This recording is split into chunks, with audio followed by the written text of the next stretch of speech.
Good evening everyone, it's me Chhaya Saini. स्वागत करती हूँ आप सबका सीएलसी यूट्यूब चैनल पर।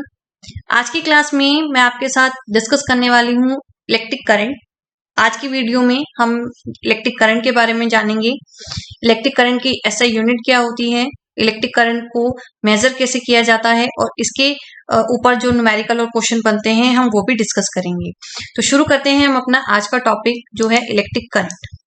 तो इलेक्ट्रिक करंट को कैसे एक्सप्रेस किया जाता है, इसकी डेफिनेशन अगर लिखने के लिए आए पेपर में तो आपने किस तरह से लिखनी है। Electric current is expressed by या it is defined as the amount of charge flowing through a particular area in unit time. एक पर्टिकुलर एरिया से कितना अमाउंट ऑफ चार्ज फ्लो कर रहा है यूनिट टाइम के लिए, पर सेकेंड के लिए, उसको क्या बोलते हो आप, इलेक्ट्रिक करंट। और इसको कैसे लिख सकते हो, it is defined as the rate of flow of electric charges. Electric charges के फ्लो को क्या बोलते हैं हम, इलेक्ट्रिक करंट बोलते हैं। अब यहाँ पे बच्चे हम डेफिनेशन क्या लिख रहे हैं, flow through a particular area. अब ये क्या है, एक पर्टिकुलर एरिया, कौन सा एरिया होगा बच्चे, तो ये पर्टिकुलर एरिया क्या है। अब आपने दो तरह के मटेरियल अभी तक पढ़े हैं, कौन कौन से मटेरियल पढ़े हैं, एक आपने पढ़ा है कंडक्टर और दूसरा आपने क्या पढ़ा है, इंसुलेटर। तो कंडक्टर्स क्या होते हैं बच्चे, जो क्या करते हैं, इलेक्ट्रिसिटी को पास करेंगे, which allow electricity to pass through them. और insulator which do not allow electricity to pass through them. Conductors के पास ये कैसे, मतलब इलेक्ट्रिसिटी को पास कर रहे हैं। जब इलेक्ट्रिसिटी को पास कर रहे हैं मतलब उसके पास क्या है, चार्जेस हैं, और वो चार्जेस कैसे हैं, फ्री हैं, वो क्या कर सकते हैं, मूव कर सकते हैं। दैट्स वाई वो इलेक्ट्रिक चार्ज मूव करेंगे और वहां पे क्या है, इलेक्ट्रिसिटी पास होगी। तो कंडक्टर में इलेक्ट्रिक चार्जेस क्या है, फ्री हैं, they are free to move. लेकिन इंसुलेटर्स कंडक्ट नहीं कर रहे हैं, यानी कि यहाँ पे जो इलेक्ट्रिक चार्जेस हैं वो फ्री नहीं है, they are not free to move, वो मूव नहीं कर सकते। इसके एग्जाम्पल की बात की जाए तो कंडक्टर के जो एग्जाम्पल हैं, मेटल हो गए, इंसुलेटर में नॉन मेटल। तो मेटल किस कैटेगरी में आते हैं, कंडक्टर की कैटेगरी में आते हैं, और जो नॉन मेटल है वो इंसुलेटर्स की कैटेगरी में आते हैं। अब आपने बोला कि amount of charge flowing through a particular area, यानी ये जो पर्टिकुलर एरिया है वो कौन से मटेरियल का होगा, वो एक कंडक्टिंग मटेरियल का होगा, जो क्या कर सकता है, कंडक्ट कर सकता है। इंसुलेटिंग मटेरियल नहीं होगा, वो कैसा मटेरियल होगा, कंडक्टर्स होंगे, वो कंडक्टिंग मटेरियल होगा। ठीक है, तो यहां से ये इसकी डेफिनेशन आपको क्लियर है। It is defined as rate of flow of electric charges. Rate of flow of क्यों लिख दिया, क्योंकि पर सेकेंड जो है, जब भी टाइम की बात हो रही है तो हम उसको डेफिनेशन में रेट से भी रिप्रेजेंट कर सकते हैं। It is defined as rate of flow of electric charges. ठीक है बच्चे, यहाँ तक कोई डाउट। अब आप क्या कह रहे हो कि यहाँ पे ये जो चार्जेस हैं they are free to move. तो इस कंसेप्ट को समझने के लिए एक छोटा सा कंसेप्ट है, पहले ये समझो। आपने पढ़ा है कि जो सबसे बेसिक जो होता है एटम, जो आपका मैटर है वो किससे मिलके बनता है, एटम से मिलके बनता है। जैसे कि जब आप घर बनाना शुरू करते हो तो घर बनाने के लिए जो रिक्वायरमेंट होती है वो किसकी रिक्वायरमेंट होती है, सबसे बेसिक रिक्वायरमेंट किसकी है, ब्रिक की। अगर ब्रिक ही नहीं है तो आपका घर बनना शुरू नहीं हो सकता। तो सबसे बेसिक क्या है, ब्रिक। ऐसे ही जो एटम है वो सबसे जो फंडामेंटल, जो सबसे बेसिक पार्ट है क्या है, एटम। ये एटम किससे मिलके बना होता है, ये बना होता है आपका प्रोटॉन, न्यूट्रॉन, इलेक्ट्रॉन।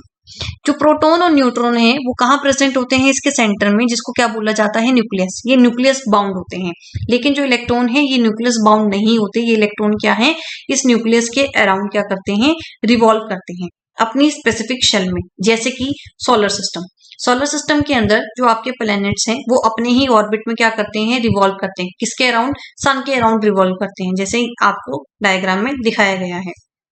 तो यहां से आपको कंसेप्ट क्लियर हुआ कि कौन मूव कर रहा है, इलेक्ट्रॉन मूव कर रहे हैं। क्यों मूव कर रहे हैं, क्योंकि न्यूक्लियस बाउंड नहीं है, लेकिन जो प्रोटॉन है वो सेंटर में प्रेजेंट है और वो न्यूक्लियस बाउंड है, वो मूव नहीं कर सकता।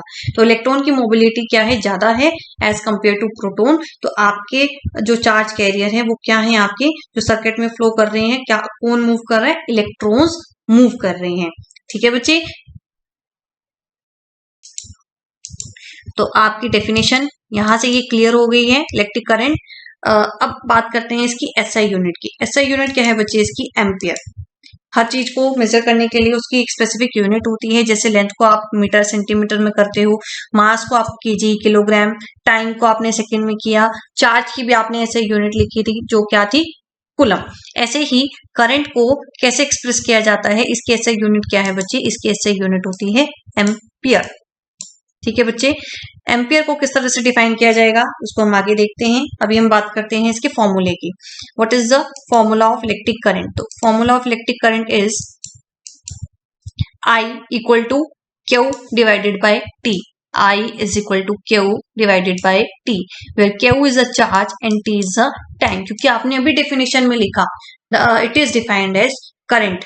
current is defined as amount of charge, कितना चार्ज फ्लो करेगा, कहाँ से फ्लो करेगा, एक कंडक्टिंग एरिया से, कितने टाइम में, पर सेकेंड, क्योंकि डिनोमिनेटर में टाइम प्रेजेंट है, दैट्स वाई वही डेफिनेशन से आपका फॉर्मूला बन गया I is equal to Q divided by time T। अब डिफाइन करते हैं यहां से हम 1 एम्पियर को। 1 एम्पियर इज डिफाइंड एज, कैसे डिफाइन करेंगे, लिख दीजिए। करंट को कैसे लिखेंगे हम, 1 एम्पियर। कूलम के ऐसे यूनिट लिखिए, चार्ज के ऐसे यूनिट लिखिए 1 कूलम, और टाइम के ऐसे यूनिट लिखिए 1 सेकेंड। तो 1 ampere is defined as 1 coulomb of charge flowing per second. बन गई यहां से 1 एम्पियर की डेफिनेशन। तो 1 एम्पियर को कैसे डिफाइन किया, 1 ampere is defined as 1 coulomb of charge कहां से फ्लो करेगा, एक कंडक्टर से, फ्लोइंग थ्रू अ कंडक्टर, कितने टाइम के लिए, पर सेकेंड के लिए। पर सेकेंड मतलब हर सेकेंड में जो करंट फ्लो हो रहा है, जो चार्ज फ्लो हो रहा है, वो कितना हो रहा है, यूनिट हो रहा है। ठीक है, 1 की बात हो रही है, यूनिट की बात हो रही है। नेक्स्ट हम बात करते हैं इसकी स्मॉल यूनिट्स के बारे में। जो स्मॉल क्वांटिटीज हैं करंट की, कौन सी हैं, 1 is milli ampere and second 1 is micro ampere. 1 milli ampere में कितने एम्पियर होते हैं बच्चे, 10⁻³ एम्पियर होते हैं, और 1 माइक्रो एम्पियर में कितने एम्पियर होंगे, 10⁻⁶ एम्पियर प्रेजेंट होते हैं। अभी तक आपने बात की है चार्ज की, तो चार्ज की आप बात कर रहे हो, चार्ज 1 कूलम से रिप्रेजेंट करते हैं इसके ऐसे यूनिट। क्वेश्चन अराइज होता है कि 1 कूलम के अंदर कितने नंबर ऑफ इलेक्ट्रॉन प्रेजेंट होते हैं। तो इसको हम किस तरह से कैलकुलेट करते हैं, चार्ज की एक बेसिक सी प्रॉपर्टी होती है जिसको हम बोलते हैं क्वांटाइजेशन ऑफ चार्ज। मतलब चार्ज जो है वो क्या है, क्वांटाइज है। क्वांटाइज का मतलब क्या है बच्चे, कि आपका जो ट्रांसफर होगा, जो इलेक्ट्रॉन ट्रांसफर होते हैं, इलेक्ट्रॉन ही ट्रांसफर होंगे, प्रोटॉन तो ट्रांसफर नहीं हो सकते क्योंकि प्रोटॉन न्यूक्लियस बाउंड है, और इलेक्ट्रॉन जो है वो रिवॉल्व कर रहे हैं। तो इलेक्ट्रॉन क्या है, एक एटम से दूसरे एटम में ट्रांसफर हो सकते हैं। तो जब वो ट्रांसफर होंगे, कैसे ट्रांसफर होंगे, या तो 1 इलेक्ट्रॉन ट्रांसफर होगा, 2 इलेक्ट्रॉन, 3 इलेक्ट्रॉन, 4 इलेक्ट्रॉन, डिपेंड करता है कि उनकी जो आउटर मोस्ट शेल है उसमें कितने इलेक्ट्रॉन प्रेजेंट है। ठीक है, तो क्या है, आपके इलेक्ट्रॉन ट्रांसफर हो रहे हैं, तो ऐसा नहीं है कि आधा इलेक्ट्रॉन ट्रांसफर होगा, आधा ट्रांसफर हो गया और आधा पीछे रह गया, क्या 3/4 ट्रांसफर हो रहा है। ठीक है, तो इसका मतलब क्या है कि इंटीग्रल फॉर्म में ही इलेक्ट्रॉन ट्रांसफर होते हैं। तो इसको हम कैसे लिखते हैं, क्वांटाइजेशन ऑफ चार्ज को, Q is equal to NE, where Q is a charge and N is a number of electron जो ट्रांसफर हो रहे हैं। 1 इलेक्ट्रॉन ट्रांसफर है, 2, 3, 4, 5, 6, कितने ट्रांसफर हो रहे हैं, E इलेक्ट्रॉनिक चार्ज हो गया। तो आपको कैलकुलेट करना है, Q आपको गिवन है 1 कूलम के लिए सॉल्व करना है, N आपको कैलकुलेट करना है, और E कितना है बच्चे, 1.6 10⁻⁻19। तो इसको जब आप सॉल्व करोगे N के लिए, तो ये कितना आता है आपके पास सॉल्व होके, N कितना आएगा बच्चे, N इज इक्वल टू 6 × 10⁻18। तो 1 कूलम चार्ज के अंदर कितने नंबर ऑफ इलेक्ट्रॉन प्रेजेंट है, 6 × 10⁻18 इलेक्ट्रॉन प्रेजेंट होते हैं। अब नेक्स्ट जो हम बात करेंगे, नेक्स्ट है इलेक्ट्रिक करंट को मेजर कैसे किया जाता है। अब तक हमने ऐसे यूनिट देख ली, अब इसको मेजर करने के लिए जो डिवाइस यूज करते हैं, उस डिवाइस को क्या बोलते हैं बच्चे, एमीटर। एमीटर हमेशा ही सर्किट में कैसे कनेक्ट किया जाएगा, ये हमेशा ही सर्किट में एक सीरीज फॉर्म में, सीरीज में कनेक्ट किया जाएगा, इसको पैरेलल कनेक्ट नहीं करेंगे। ये हमेशा ही सर्किट में कैसे कनेक्ट होगा, सीरीज में। और ये कितना रेजिस्टेंस ऑफर करता है, it offer low resistance, ideally जो इसकी वैल्यू होगी 0 होगी। अब यहाँ पे एक सर्किट आपको दिखाया गया है, इस सर्किट के अंदर क्या है बच्चे, ये बैटरी है। बैटरी किससे मिलकर बनी है, सेल से। कॉम्बिनेशन ऑफ सेल को क्या बोलते हैं, बैटरी। ये की है, की का काम क्या है, स्विच ऑन करना, ऑफ करना, यानी कि करंट पास करना। मतलब स्विच अगर ऑन है तो करंट फ्लो करेगा, स्विच अगर ऑफ है तो करंट फ्लो नहीं करेगा। ठीक, ये बल्ब है बच्चे, ये बल्ब दिखाया गया है आपको, और ये डिवाइस है एमीटर जो इलेक्ट्रिक करंट को मेजर करेगा। अब बात करते हैं इसके डायरेक्शन की, कि इलेक्ट्रिक करंट की डायरेक्शन कैसे होगी सर्किट में, इलेक्ट्रिक सर्किट के अंदर इसकी डायरेक्शन कैसे होती है। तो कन्वेंशनली इलेक्ट्रिक सर्किट के अंदर इसकी जो डायरेक्शन है वो क्या होती है बच्चे, पॉजिटिव से नेगेटिव की तरफ। क्यों होती है बच्चे, क्योंकि जो इलेक्ट्रॉन है वो कैसे इलेक्ट्रॉन के ऊपर नेगेटिव चार्ज है, नेगेटिव पॉजिटिव की तरफ अट्रैक्ट होगा, और इसके अपोजिट डायरेक्शन में करंट फ्लो होता है। तो ये थी इसकी डायरेक्शन। इसके बाद नेक्स्ट एक न्यूमेरिकल दिया गया है बच्चे आपको। इस न्यूमेरिकल में क्या पूछा है आपसे, a current of 0.5 ampere is drawn by a filament of an electric bulb for 10 minutes. 10 minute के लिए एक बल्ब के अंदर, जो बल्ब का फिलामेंट होता है, उसमें करंट फ्लो किया गया कितना, 0.5 एम्पियर। आपको चार्ज कैलकुलेट करना है, तो सर्किट में कितना चार्ज फ्लो करेगा। तो आपको कौन कौन सी वैल्यू गिवन है, आपको करंट गिवन है, करंट कितना गिवन है आपको 0.5 एम्पियर, टाइम आपको बोल दिया मिनट्स, आपको यहाँ मिनट को सेकंड में चेंज करना पड़ेगा। तो एक मिनट में 60 सेकंड होते हैं, तो 10 को जब आप 60 से मल्टीप्लाई करोगे तो ये सॉल्व करने पे कितना आ गया, 600 सेकंड। आपको फॉर्मूला पता है करंट का, current is I equal to Q divided by time T. तो वैल्यूज पुट कीजिए, करंट पुट कीजिए 0.5 एम्पियर, चार्ज आपको सॉल्व करना है, चार्ज की वैल्यू कैलकुलेट करनी है, और टाइम कितना गिवन है 600 सेकेंड। इसको क्रॉस मल्टीप्लाई करेंगे, Q is equal to I into T, 0.5 ampere into 600 second, और सॉल्व करने के बाद कितनी वैल्यू आ गई इसकी, 300 कूलम। इसके बाद 3 क्वेश्चन आपसे पूछे गए हैं। इन तीनों क्वेश्चन में तो आपको कोई भी डाउट नहीं होगा।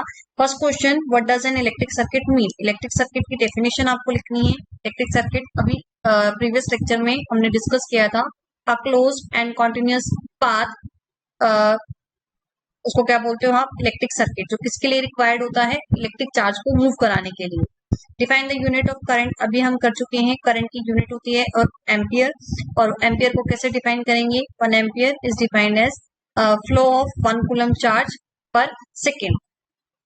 Third question, calculate the number of electron constituting 1 coulomb charge. एक चार्ज में कितने नंबर ऑफ इलेक्ट्रॉन होते हैं, ये भी हम पीछे सॉल्व कर चुके हैं। किससे सॉल्व किया था, Q is equal to NE से हमने सॉल्व किया था, और इसकी वैल्यू कितनी आई थी बच्चे, 6 इंटू 10⁻18। एक कूलम चार्ज के अंदर कितने नंबर ऑफ इलेक्ट्रॉन प्रेजेंट हैं, 6 इंटू 10⁻18 इलेक्ट्रॉन प्रेजेंट होते हैं। तो आज के लिए इतना ही।